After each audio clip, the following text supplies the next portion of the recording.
वृंदावन जाऊंगी। की बेरुखी ने दिए कुछ ऐसे गम, हर अजनबी को देखकर रोते रहे हम। जी हाँ, ये व्यथा है उन माताओं की जिन्होंने कभी अपने 4-4, 5-5 बच्चों को पाला था, कंधों पर बिठाकर जिन्हें झूला झुलाया, दुनिया को दिखाया, चलना सिखाया, लेकिन जब वो चलने से मोहताज हुए तब उन्हीं के बच्चों ने उन्हें उनकी सेवा करने से इनकार कर दिया।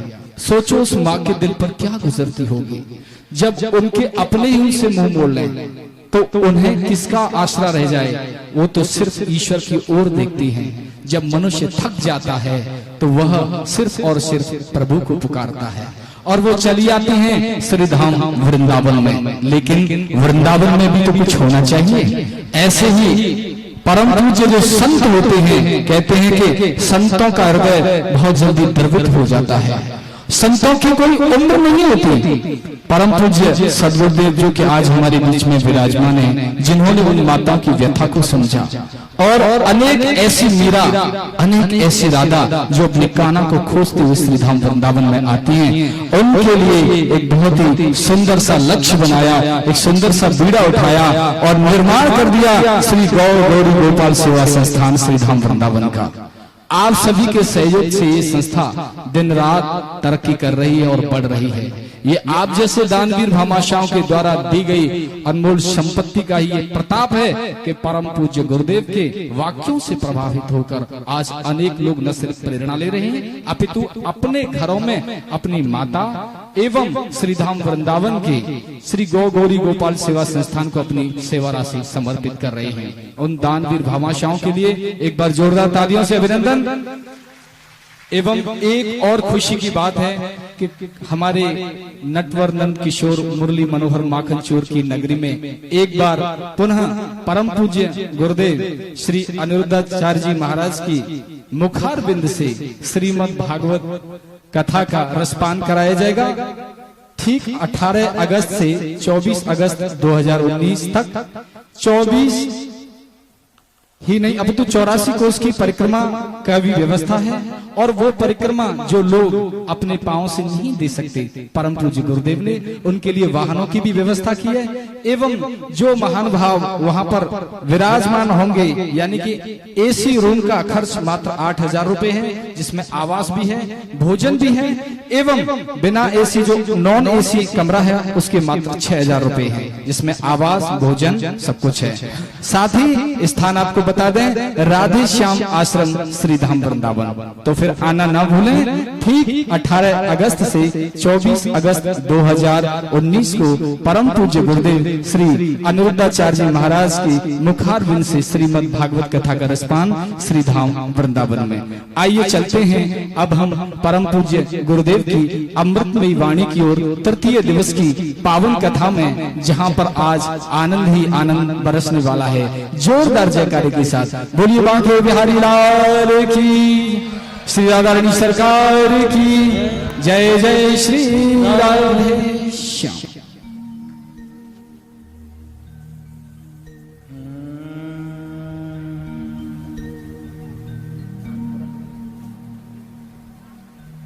हरे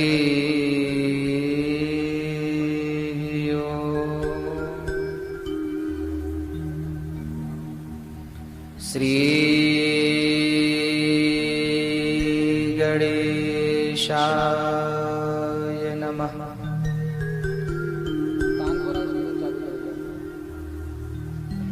श्री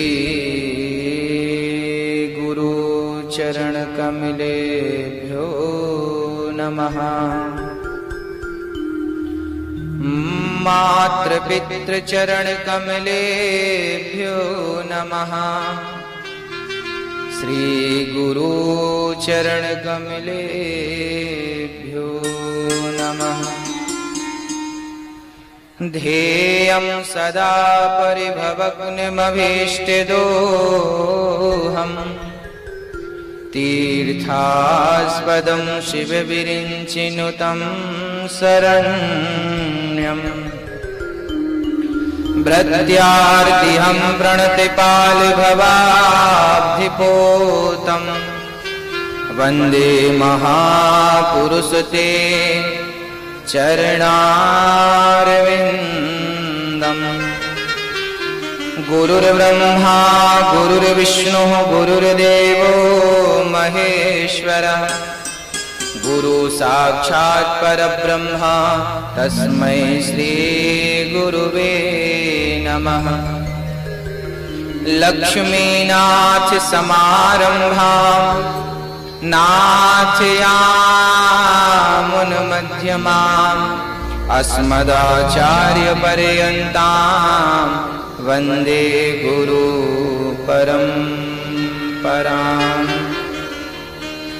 भक्ति भक्ति भगवंत गुरु चतुर नाम बपु एक, इनके पद वंदन किए नाशत विघ्न अनेक।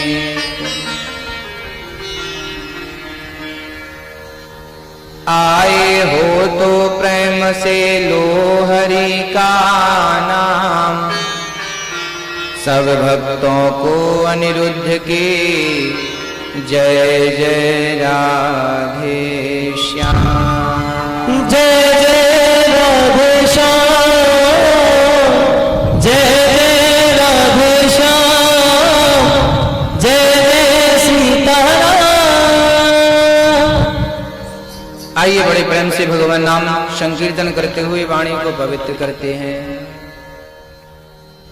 राधे राधे ओ राधे राधे, राधे राधे ओ राधे राधे। प्रेम से दोनों हाथ उठाकर राधे राधे ओ राधे राधे, राधे राधे ओ राधे राधे, राधे राधे ओ राधे राधे, प्रेम से राधे राधे ओ राधे राधे। गोविंद राधे गोपाल राधे, गोविंद राधे गोपाल राधे, गोविंद राधे गोपाल राधे, गोविंद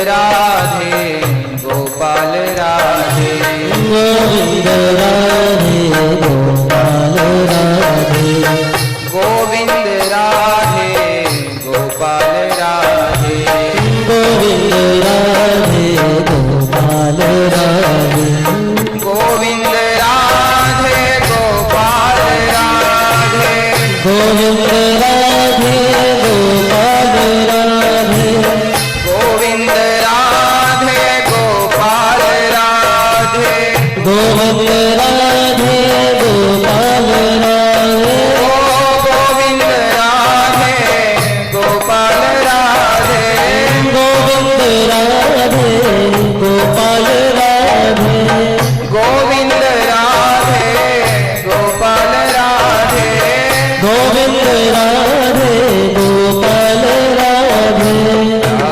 राधे, राधे राधे ओ राधे राधे, राधे राधे ओ राधे राधे, राधे राधे ओ राधे राधे, राधे राधे ओ राधे राधे, राधे राधे ओ राधे राधे, राधे राधे ओ राधे राधे, राधे राधे ओ राधे राधे, राधे राधे ओ राधे राधे,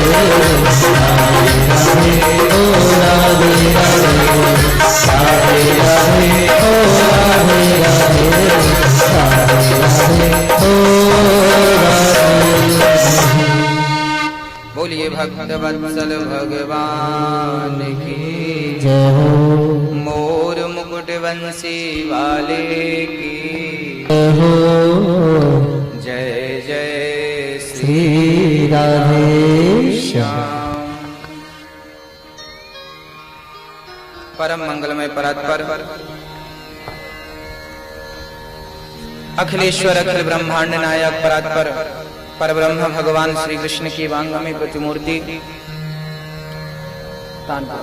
श्रीमद् भागवत महापुराण।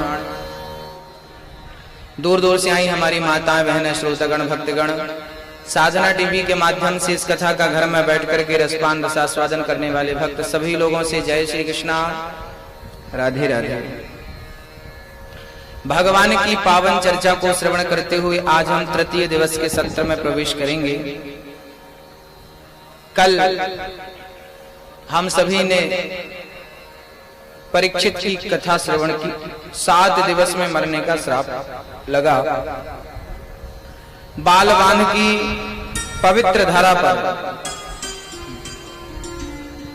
सारे भक्तों की ओर से, समस्त ग्रामवासियों की ओर से इस कथा का आयोजन पूरे देश तक पहुंच रहा है और पूरे देश के लोग इस कथा का पान कर रहे हैं। बालवान के तमाम भक्तों को आशीर्वाद दे रहे हैं कि आपकी एकजुटता के कारण पूरा देश इस कथा का लाभ ले पा रहा है।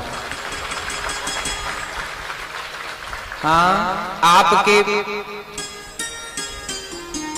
थोड़े से सहयोग से, एकजुटता से, कहते हैं ना संगठन में संगठित व्यक्ति बहुत कुछ कर सकता है, संगठन में बड़ी शक्ति होती है। इस कथा को इस गांव तक पहुंचाने के लिए हमारे भैया श्री रंजीत कुमार जी और श्री संजीत कुमार जी, दोनों भाइयों के लिए आप जोरदार तालियां बजाएं। आप पटना में रहते हैं, रंजीत भैया और संजीत जी, आप पटना में पुलिस विभाग में हैं। पुलिस की नौकरी करते हुए, देश की रक्षा करते हुए आज गांव वालों के हृदय में बुराई का अंधकार निकाल करके ज्ञान का, प्रेम का, भक्ति का प्रकाश करने का प्रयास भैया रंजीत और संजीत जी कर रहे हैं। और दिल्ली में रह करके इस कथा को यहां तक पहुंचाने में हमारे भैया श्री मनोज भट्ट जी अहम भूमिका निभाए। जब हम दिल्ली में कथा सुना रहे थे तो मनोज भैया हमें अपने घर ले गए और इन्होंने अपने घर पे ही इस कथा की चर्चा की कि हमें अपने गांव में कथा करवानी है। और उसी समय इन्होंने भैया रंजीत और संजीत के बारे में भी हमें कहा और बालवान के सारे भक्तों के बारे में कहा कि यहाँ के भक्त लोग बहुत अच्छे हैं, सारे लोग मिलजुल करके हम इस कार्यक्रम को करेंगे, आप हमें समय दीजिए। समय भैया को चाहिए था 16 तारीख से, पर क्या करें 16 तारीख से समय नहीं होने के कारण ये कथा 18 से स्टार्ट हुई। आज तृतीय दिवस है तो और हमारी मैया जी जिनका अपार प्यार, अपार श्रद्धा, श्री संध्या देवी जी, श्रीमती संध्या मैया, आप माँ दिल्ली में ही अपने पुत्र के साथ रहती हैं। आप भी टीवी के माध्यम से कथाओं को श्रवण किया और आपकी प्रबल इच्छा थी कि हमारे गांव की माँ बहन भी इस कथा को श्रवण करें और इनके हृदय में भी कृष्ण की भक्ति प्रवेश करे, कृष्ण प्रेम प्रवेश करे, स्वयं भगवान और भागवत हमारे गांव में आए, ये इच्छा इनकी थी और आज ठाकुर जी ने इस इच्छा को परिपूर्ण कर दिया। बोलिए भक्त वत्सल भगवान की। इसलिए आप गांव के तमाम भक्त, साधुवाद के पात्र में आप सभी गांव वासियों का धन्यवाद दूंगा कि आप सभी के अंदर इतना प्रेम, परस्पर प्रेम, एकजुटता है और जहां सुमति तहां संपत्ति नाना। आप लोगों का ये प्रेम बना रहे, गांव का हर व्यक्ति सुख और संपन्नता की ओर बढ़े, हर बच्चा शिक्षित बने, हर बच्चा समृद्धवान बने, पूरा गांव, पूरा देश, पूरा बिहार सुख शांति और समृद्धि की ओर बढ़े, यही मेरी ठाकुर जी से प्रार्थना है। आपके लिए शुभकामनाएं हैं। आइए प्रवेश करते हैं श्रीमद् भागवत की चर्चा में। साथ में एक अभी कथा के बीच में मैं सूचना और दूंगा आपको। अभी जैसा कि कल हमने सुना कि राजा परीक्षित को 7 दिन में श्राप लगा है मर जाने का। जिस व्यक्ति को 7 दिन में मरना हो उसे क्या करना चाहिए, इस प्रश्न का उत्तर ही पूरी भागवत है। म्रियमाण व्यक्ति का क्या कर्तव्य है, जिसे जल्दी मरना हो उसे क्या करना चाहिए।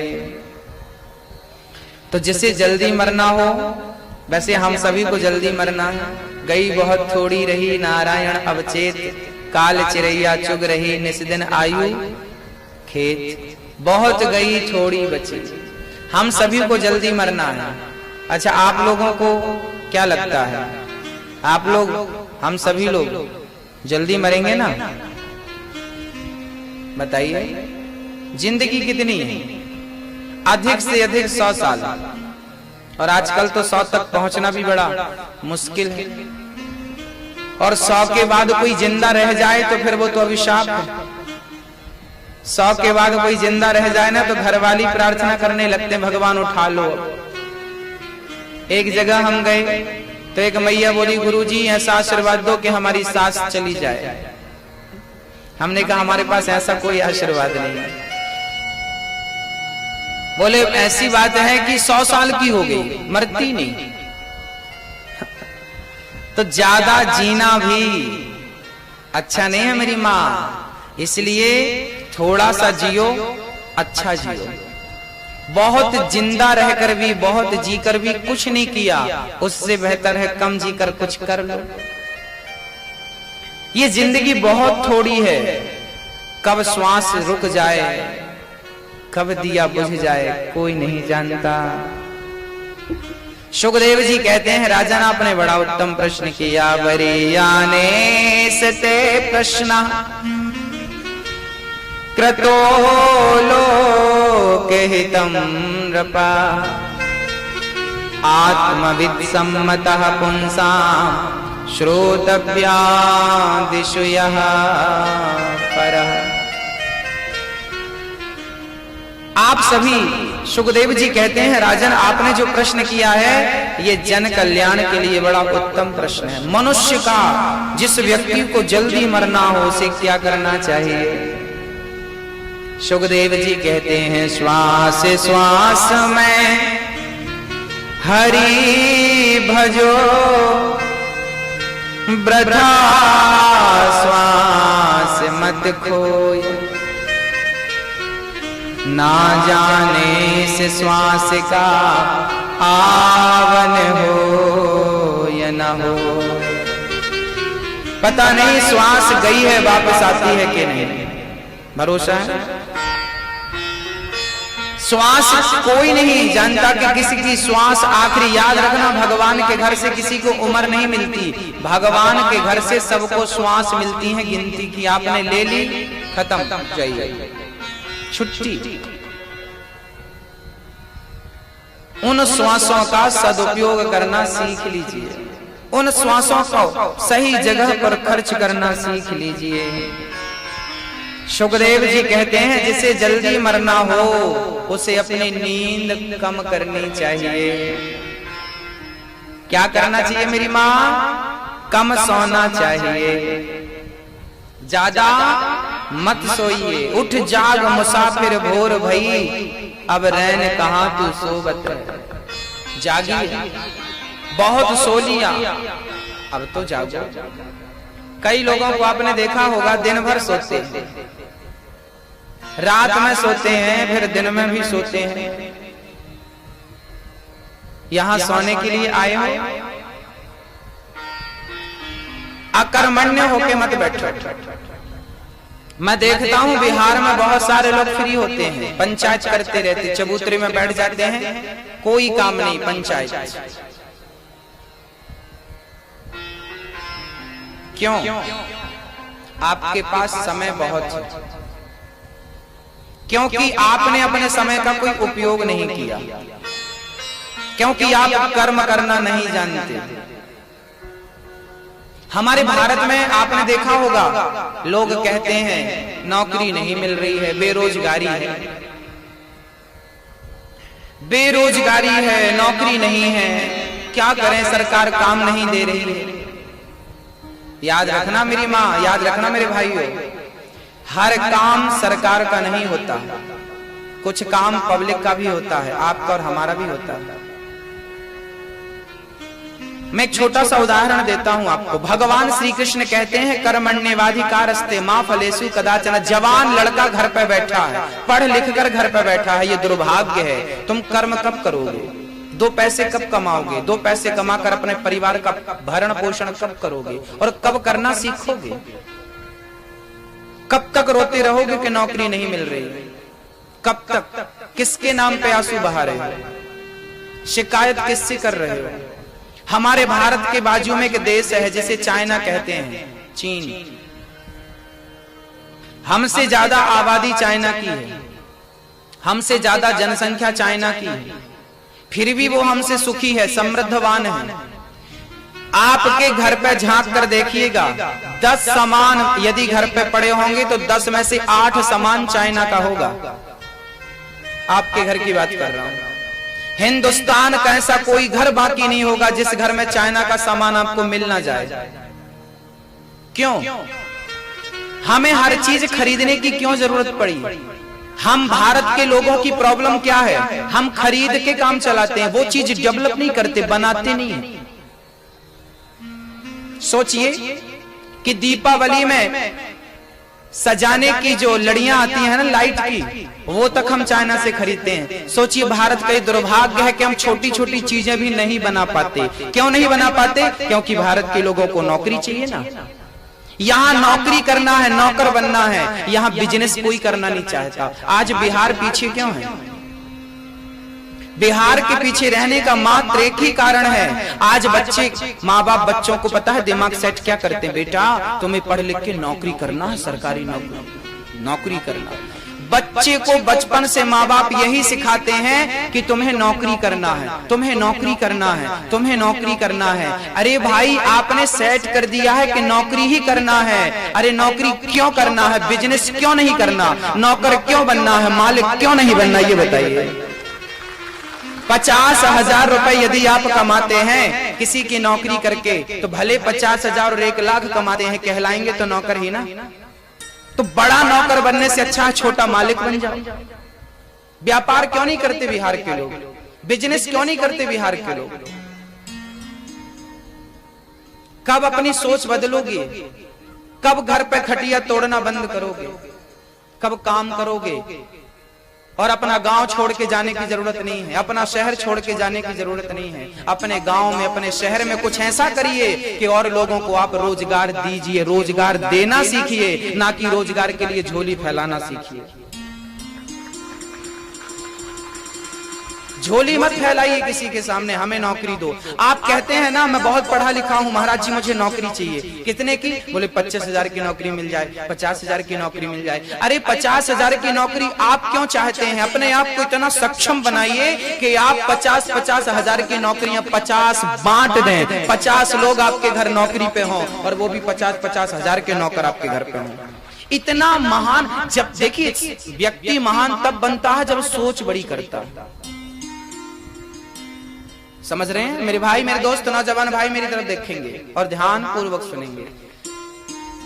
आपके पिताजी ने नौकरी करी, ठीक है, उनकी मजबूरी थी। आप पढ़े लिखे लोग हो, समझदार लोग हो, 21वीं सदी के जवान बच्चे हो। आप नौकरी मत करो, आप बिजनेस करो, व्यापार करो। आप कुछ ऐसा बनाओ कि चाइना से हमें खरीदना ना पड़े, हमारे भारत की चीज ही हमारे भारत के घरों पे जाए। काम की कमी नहीं है, बस दिमाग की कमी है, एक थिंकिंग की कमी है, सोच की कमी है, उस विचारधारा की कमी है बस। और अपने बच्चों को कभी ये मत कहना कि तुम ये काम नहीं कर सकते, आपके बच्चे सब कुछ कर सकते हैं। आज याद रखना मेरी माँ, हमारे भारत की एक नकारात्मक सोच भी रही है जिसके कारण हम भारत की तरक्की नहीं कर पाए।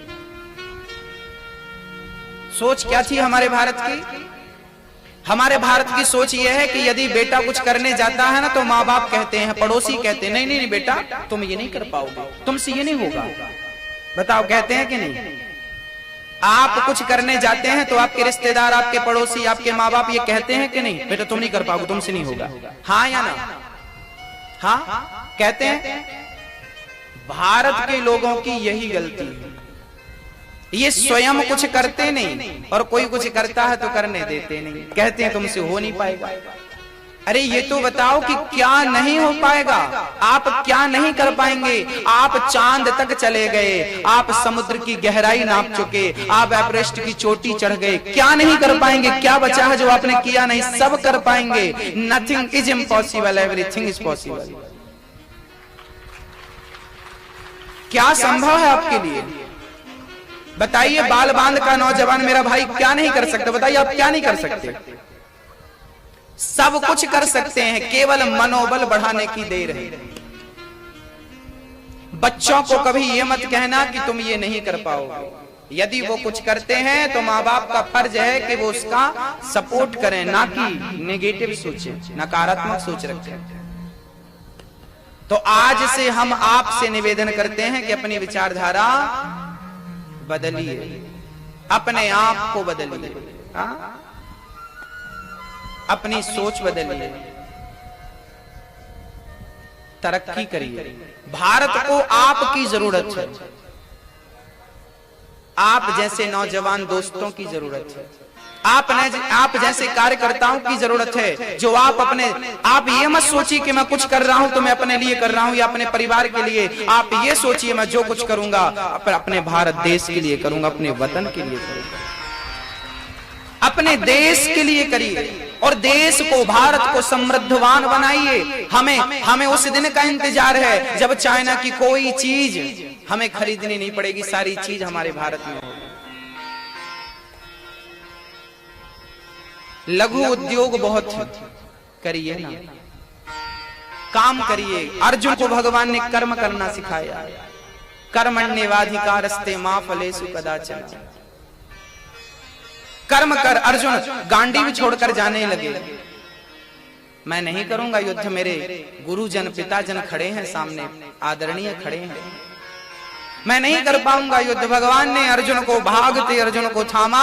याद रखना, गीता में भगवान कृष्ण ने क्या सिखाया है? गीता में भगवान ने सिखाया है कर्म करना भूल मत जाना। कर्मण्येवाधिकारस्ते, कर्म करो और अच्छा कर्म करो, बैठ के पंचायत मत करो। जितना समय आप लोगों ने पंचायत में गवा दिया, वो समय कुछ करने में लगाए होते तो आज आप बहुत आगे होते। दुनिया आपसे सीख रही होती कि हाँ बनो तो उस जैसा बनो, पर पूरा समय पंचायत करने में खर्च कर दिया। हम देखते हैं लोग 2-2 घंटे 3-3 घंटे वेस्ट कर देते हैं। हमें पता है मेरी माँ के समय क्या होता है। समय को पहचानिए। याद रखना मेरी माँ, इस संसार में ये जो समय है ना, समय से बलवान कुछ नहीं है। आपको कौन चला रहा है? आपने महाभारत देखा होगा पुराना, जब DD1 में महाभारत आता था तब आपने देखा होगा। उस समय जब महाभारत स्टार्ट होता था तो पता है वो क्या आता था? सबसे पहले आता था मैं समय हूं। क्या आता था? मैं समय हूं, मैं वो समय हूं जो सबको अपने काल चक्र में बांध कर रखता हूं। मैं समय हूं। मैं कौन हूं? मैं समय हूं। ये समय का चक्र जो चल रहा है, आपने देखा होगा शुरू महाभारत चलता था तो एक सर्कल चलता रहता था, गोल गोल चक्र, और वो कहता था मैं समय हूं, बस समय ही हूं मैं। ये समय ही, आपके बाल पक गए, किसने पकाया? समय ने पकाया। दाढ़ी काली से सफेद हो गई, किसने कर दी? समय ने कर दी। लड़कपन से जवान कर दिया, किसने? समय ने। जवानी से बुढ़ापा आ गया, किसने? समय ने। आपको बदलने वाला कौन है? याद रखना, पड़ोसी कभी नहीं बदल सकता आपको, ये दुनिया कभी नहीं बदल सकती आपको। बदल सकता है तो केवल समय बदल सकता है आपको। इसलिए आप अपने समय को बदलिए। जो समय व्यर्थ में, फिजूल में खर्च हो रहा, उसका सदुपयोग करिए। समय कहता है कि जिसने मुझे एक बार ठुकराया मैं उसे बार बार ठुकराता हूं, और जिसने मुझे एक बार पहचान लिया मैं उसे गगन की ऊंचाइयों तक पहुंचा दिया करता हूं। जीवन में कभी भी समय का दुरुपयोग मत करना। याद रखना, 100 रुपए गिर जाएंगे तो वापस आ जाएंगे, पर समय निकल जाएगा तो वापस नहीं आएगा। जिस व्यक्ति ने अपने जीवन में समय को पहचान लिया वो तरक्की। आज जिन लोगों ने समय की वैल्यू को समझा है, आज वो तरक्की कर रहे हैं। आज वो रो नहीं रहे हैं कि पैसा नहीं है, कि काम नहीं चल रहा। लोग रोने बैठ जाते, गुरुजी काम नहीं चल रहा, गुरुजी पैसे नहीं है। जो पैसे के लिए रो रहे हैं ना, ये वो लोग हैं जो समय को समझते नहीं है। समय का सदुपयोग करना नहीं सीखा आपने।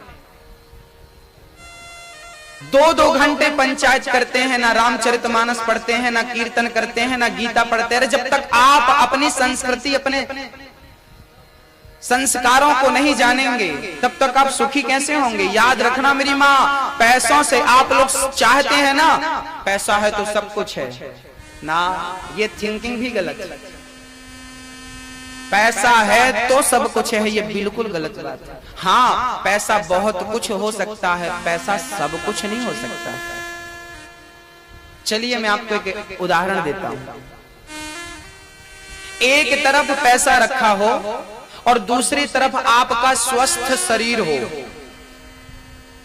शरीर में बहुत सारे रोग हैं, शरीर रोगी हो गया।